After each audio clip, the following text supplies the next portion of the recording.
कुछ ही मिनट में माननीय प्रधानमंत्री जी सारे राष्ट्रीय स्वयंसेवक संघ के सरसंघ चालक डॉक्टर मोहन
करेंगे। वहां शिवलिंग पर दर्शन पूजन तर्पण करेंगे, जटायु दर्शन पुष्पार्चन करेंगे, कार्मिकों से मिलेंगे और प्रस्थान करेंगे। डाक विभाग के अधिकारी उनको पीछे की ओर आ जाना चाहिए, मंच के पीछे।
पूजन विधि पूर्ण हो गई है। बाईं ओर से लोग निकल कर आ रहे हैं, यहाँ कुर्सियों पर बैठेंगे। इधर अंदर कुर्सियों पर बैठ जाइए। उधर से आना था, उधर से ही प्रवेश कर जाइए, सामने रास्ता खुला है।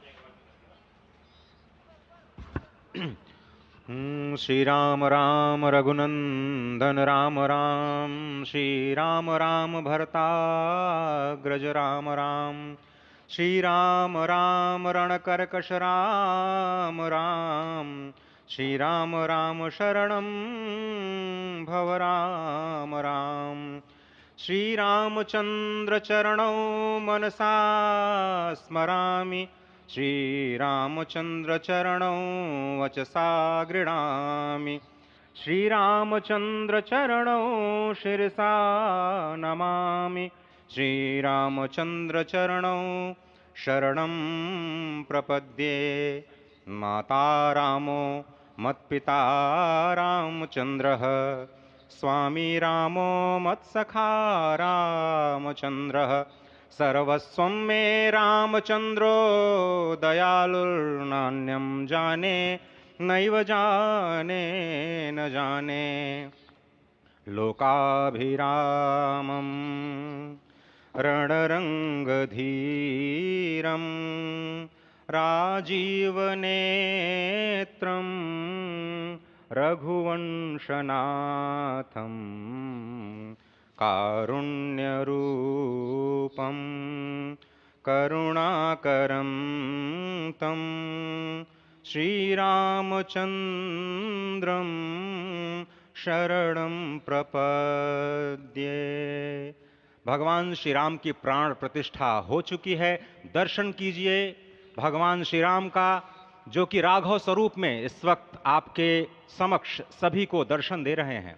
रघुपति राघव राजा राम, पतित पावन सीताराम।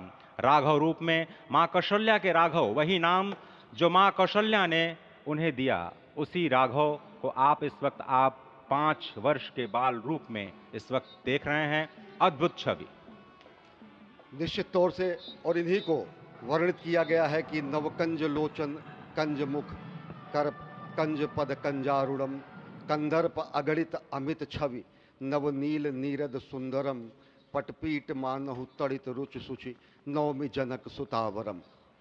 भक्तवत्सल के सामने भाव विह्वल प्रधानमंत्री नरेंद्र मोदी पुष्पांजलि अर्पित कर रहे हैं, श्रद्धांजलि अर्पित कर रहे हैं, जलांजलि अर्पित कर रहे हैं समूचे राष्ट्र की ओर से। और निश्चित तौर से इसी क्षण का इंतजार शताब्दियों से समूचे राष्ट्र को था, समूचे विश्व मानवता को था। जय राम रमा रमणम शमनम, भवताप भयाकुल पाहि जनम, अवधेश सुरेश रमेश विभो, शरणागत मागत पाहि प्रभो।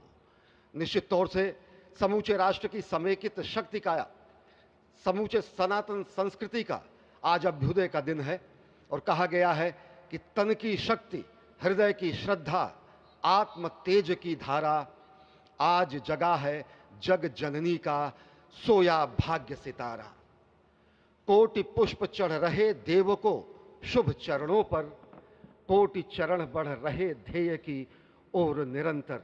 और निश्चित तौर से ये ध्येय है समूचे विश्व कल्याण का, ये ध्येय है जगत गुरु भारत का, ये ध्येय है एक भारत श्रेष्ठ भारत का, समर्थ भारत का, सशक्त भारत का, आत्मनिर्भर भारत का, आत्माभिमानी भारत का, स्वस्थ भारत का, स्वच्छ भारत का, सुंदर भारत का, विकसित भारत का, और अंततः जगत गुरु भारत का। और जगत गुरु संस्कृति के प्रणेता, विश्व में मर्यादा को प्रतिष्ठित करने वाले मर्यादा पुरुषोत्तम श्री राम विश्व के लिए अभूतपूर्व निधि है, क्योंकि हमारी ही संस्कृति समता की बात करती है।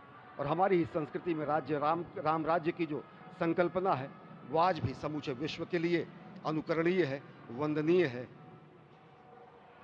इस वक्त आप देख रहे हैं कि परब्रह्म परमात्मा आपको दर्शन दे रहे हैं बाल रूप में, और यहाँ पर परब्रह्म कई रूपों में दर्शन दे रहे हैं। माँ सरयू के रूप में वो जलाकार ब्रह्म के रूप में अपने भक्तों को दर्शन देते हैं। अयोध्या धाम के रूप में, जो कि स्वयं परब्रह्म का ही स्वरूप है, वो इस धरा धाम के रूप में भक्तों को दर्शन देते हैं। इसके बाद आप नित्यावतार जो संत स्वरूप माने जाते हैं, उन स्वरूप में भी भगवान लगातार अपने दर्शनों के लिए भक्तों को कृतार्थ करते रहते हैं। और अब आप देखिए कि प्राण प्रतिष्ठित भगवान श्री राम इस वक्त 51 इंच की ये जो कृष्ण वर्ण की मूर्ति आपके समक्ष इस वक्त जो प्रतिष्ठित हो चुकी है, भगवान श्री राम लोकाभिरामम इस वक्त मनमोह लेते हैं। और जिस तरह से लगातार पूरे प्रांगण में, अयोध्या धाम में, जो कि वैकुंठ का हृदय कहा जाता है, इस वक्त सिर्फ एक ही गूंज है, रघुपति राघव राजा राम, पतित पावन सीताराम। सुंदर विग्रह मेघ श्याम, गंगा तुलसी शालिग्राम। इस वक्त गर्भगृह में माँ गंगा विराजमान है, तुलसी विराजमान है, शालिग्राम भगवान स्वयं जो दामोदर कुंड से आए हैं वो विराजमान है। और ये सुंदर मेघ श्याम, वही भगवान श्री राम जब रघुवंश के पति होते हैं तो वो रघुपति होते हैं। जब भगवान श्री राम का राज्याभिषेक होता है तो वो राजा राम होते हैं। जब वो अहिल्या माँ का उद्धार करते हैं तो वो होते हैं पतित पावन। और जब मिथिला जनकपुर धाम में जाकर मैया सीता के साथ विवाह संस्कार करते हैं तो हो जाते हैं सीताराम। लेकिन भगवान आज न रघुपति हैं, न राजा राम हैं, न पतित पावन हैं, न सीताराम हैं। वो सिर्फ कौशल्या के राघव हैं। आज पौष के शुक्ल द्वादशी के पावन दिवस पर जब भगवान श्री राम पधारे हैं, प्राण प्रतिष्ठित हुए हैं, तो माँ कौशल्या अत्यंत प्रसन्न होंगी। भगवान सूर्य जिनके वंश में भगवान श्री राम ने जन्म लिया, इस वक्त जो प्रत्यक्ष दर्शन दे रहे हैं, भगवान श्री सूर्य भास्कर की किरणें नवमी के दिन भगवान के मस्तक को चूमेंगी, ऐसी प्रतिष्ठा की गई है इस मंदिर की। आप समझिए कि इस वक्त भगवान शिव नृत्य कर रहे होंगे। मैं इस वक्त जो मन में मेरे भाव आ रहा है कि